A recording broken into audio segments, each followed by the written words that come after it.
So let's ask Suno to write something in that style, shall we? I'm gonna say jazz tune at 140 BPM with tenor sax and piano, head, solo, head format, and create.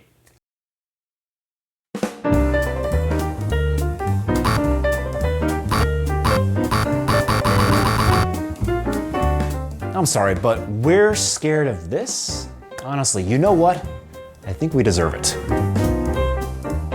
For decades now, the vast majority of so-called musicians have been churning out absolute nonsense. Songwriters who don't know what a secondary dominant is, wouldn't recognize a tritone substitution if it slapped them across the face, and couldn't voice a simple modal interchange chord even if their life depended on it.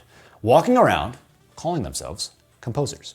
We've been creating, selling, and celebrating musical garbage for 30 years straight.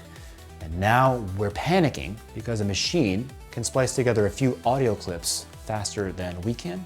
This AI music is complete tripe, and of course it is. It competes perfectly with today's popular music.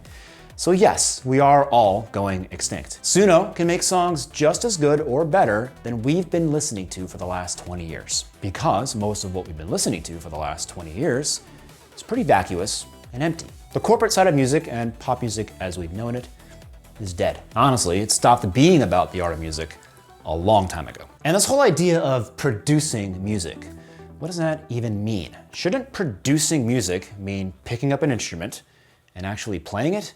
Or sitting down and writing the notes you want real musicians to perform? Sitting at a computer, dragging random audio snippets around, twisting knobs, and not even knowing what notes or rhythms are in those little boxes, well, that's just paint by numbers. So yeah, of course computers can do that faster than humans. That's literally what they're built for. But you know what? Forget it. I'll keep playing the piano, teaching and enjoying the journey, because that's why I do music. And if you want to give me a tool that actually helps me make more music, then give me a better piano.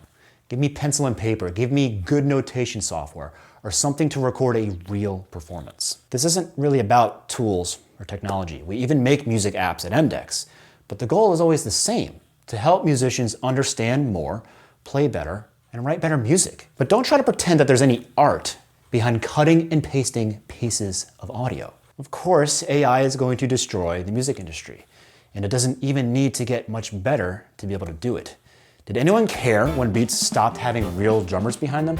No. Did anyone care when auto-tune tuned every singer into a pitch-perfect corrected robot? No.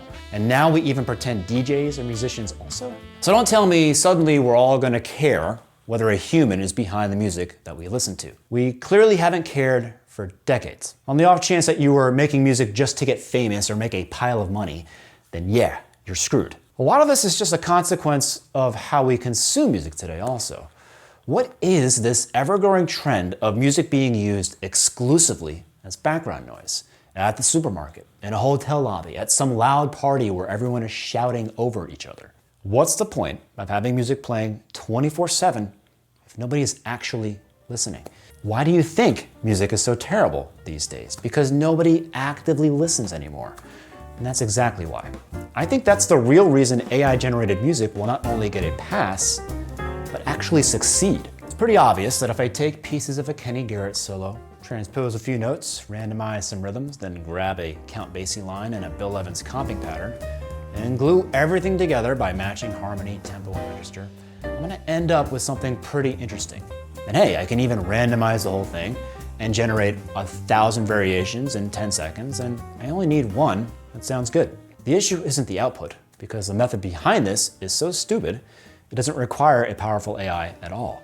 The issue is the purpose behind doing any of this in the first place. If people are gonna treat music as background noise and then spend their time following and liking Instagram photos of singers or bands, then honestly, AI music seems like a perfect fit for them. But forget the musician's point of view for a moment.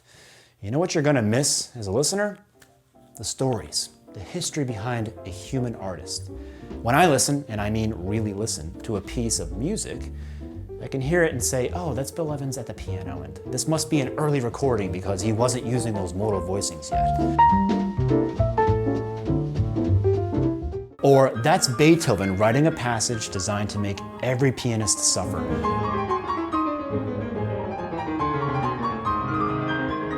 just to prove that he was better than everyone else, while he was literally also going deaf. Every composition, every performance carries a story. What's the story that we're supposed to relate to when we listen to our favorite AI artist? That it has 1.5 billion followers and made $2 million in a month? Oh right, sorry, I forgot, we don't actually listen to music anymore. In the end, music has always had two beautiful qualities.